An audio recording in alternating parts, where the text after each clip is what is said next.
Hi, everybody, and welcome to a very interesting Moohead Radio halftime show with the Browns winning 13-10 over what I have to consider to be the most humiliating performance I've ever seen in my life by a professional football team, the Miami Dolphins. What in the world is Adam Gase telling his team at halftime? It has got to be fugly, absolutely fugly. This game, what can I tell you?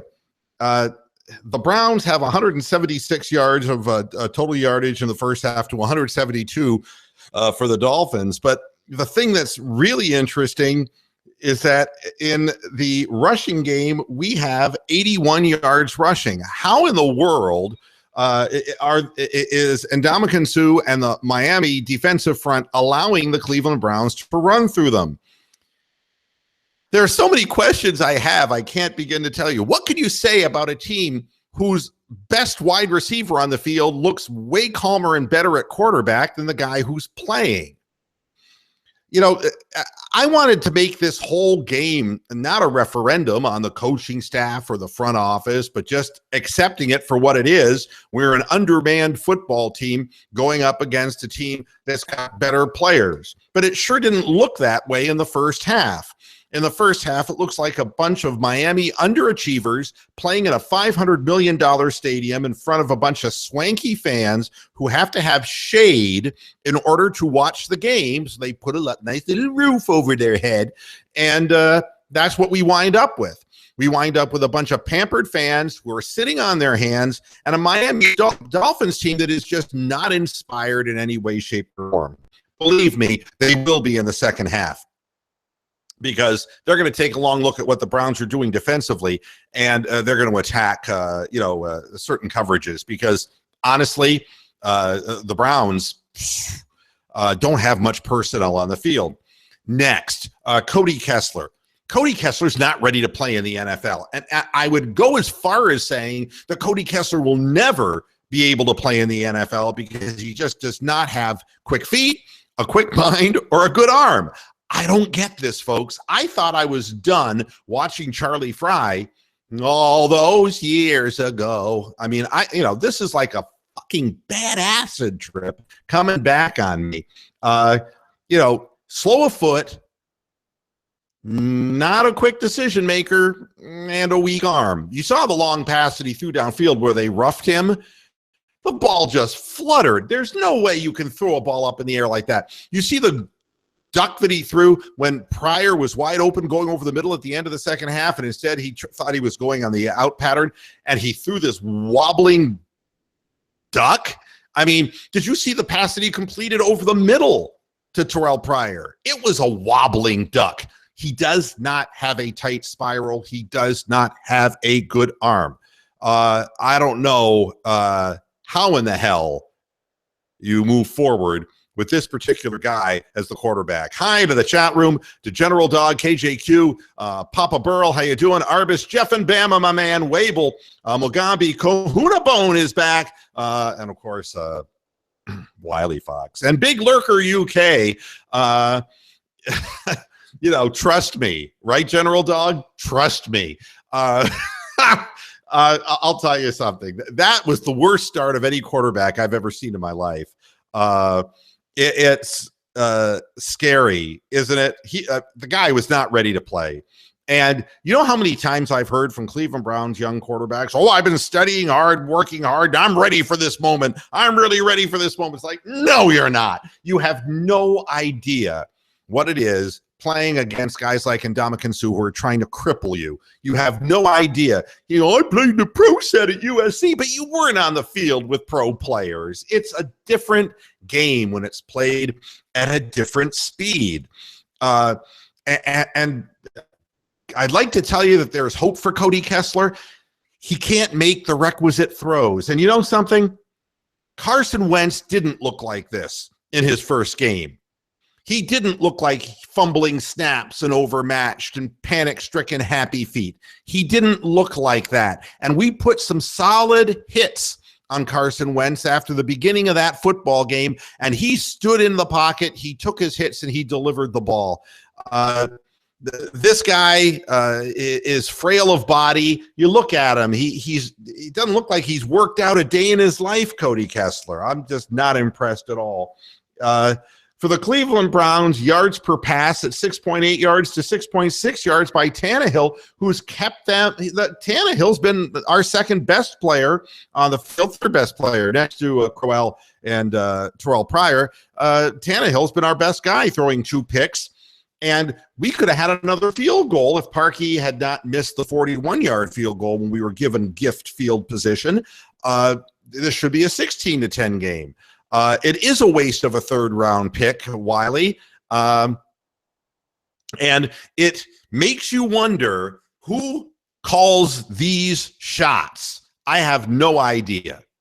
I have no idea who calls these shots, but it's really hard to watch, generation after generation of bad quarterbacks. Now, people will say, well, he's 9 of 13, but, he's checked down Charlie. I mean, it's not like he can't make a play with his feet, so nobody's going to break open. If the first guy, the primary receiver, is not open, he can't go through progressions. And you saw what happened when a pass rush came at him. He panicked, got hit, and he fumbled. And then he held his head like he was hurt.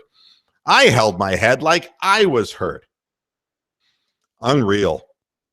As far as good things to talk about, well, the Browns were on the field 14 minutes and 3 seconds to about 16 minutes for the Dolphins. That's better than I thought it would be, especially after that first drive where the Dolphins scored on an easy pass. And what a thing for Body Calhoun, the Body Electric. What can you say except, well, he may not amount to very much. He's playing pretty well, but he's got a story to tell his kids and a story to tell all his friends. He scored a touchdown in the National Football League, and that's really good news. Cleveland Browns with 4 penalties, 25 yards, 3 penalties for the Dolphins at 25 yards. Adam Gase must literally be screaming at the top of his lungs. It's really hard to conceive. 200 overall yards for the Dolphins, 176 for the Browns. What Miami is doing on the field, well, I can't really tell you. And they do have, 74 yards rushing. So it's not like the Browns are even stopping their non-vaunted running game. The truth is that Miami just isn't getting the job done against a Cleveland team that just has nobody. I mean, I'm looking at the field and it's like teenage wasteland. They're all wasted. Yeah, it's hard to fathom. At any rate, from a defensive perspective, that was great seeing Agba trap a guy on a ill-advised, poorly executed screen pass because the running back caught the pass and ran right back into his arms. Dead giveaway. I mean, what Agba happened to find himself in a position where he actually made a tackle. And I like the announcers who don't do their homework on these teams. There's a guy in Agba that the Browns are really high on, and that's not the truth. The truth is that the Browns made a pointed effort to tell Agba that after 2 games, 3 tackles ain't going to cut it, and that he either turns it up or they're going to turn it out.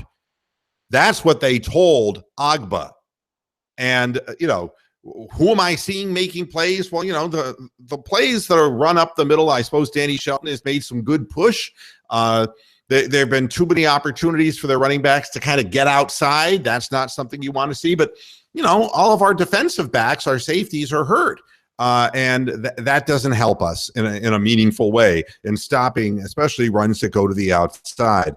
The runs that they tried on the inside were being defensed pretty well. No particular person stands out. We can't sack a quarterback to save our soul. And we are going into confusion coverage, which is probably the smartest thing Ray Horton can do because he cannot blitz. With nobody behind, he can't blitz. So what he's doing is kind of like, remember the old Romeo Crennel UFO defense? That's kind of what we got here, the roaming UFO defense that is designed to take advantage of Ryan Tannehill's penchant for throwing interceptions, or as Monty Python fans would call it, confuse a cat. They just want to try to confuse the guy so he'll make mistakes. And so far, they've done a pretty good job of it. got to say, it's not like Tannehill, except for the one good pass for a touchdown. He hasn't looked overly comfortable.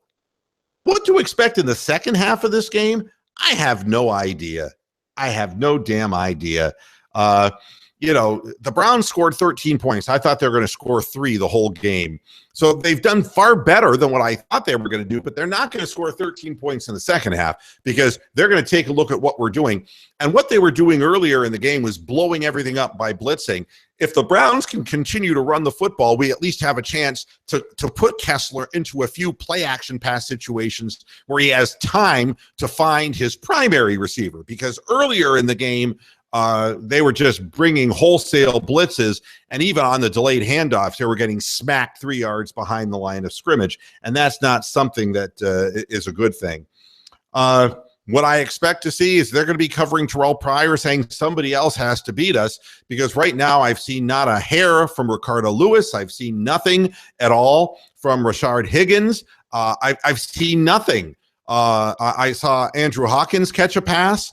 But honestly, somebody else, and Barnage has only caught one ball, and that was thrown by Terrell Pryor. So, I mean, somebody's got to stand up besides Terrell Pryor out there. And if it doesn't happen, the Browns are going to be, there's going to be a lot of 3 and outs, and there's going to be a lot of exhaustion and a tired, inexperienced defense.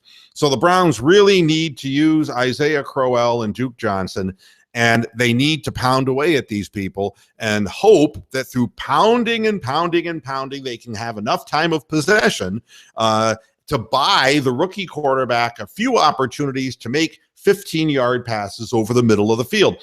The reason I say over the middle of the field is we've already seen that the out pattern's not going to be there. He's a pick six waiting to happen because he lacks arm strength.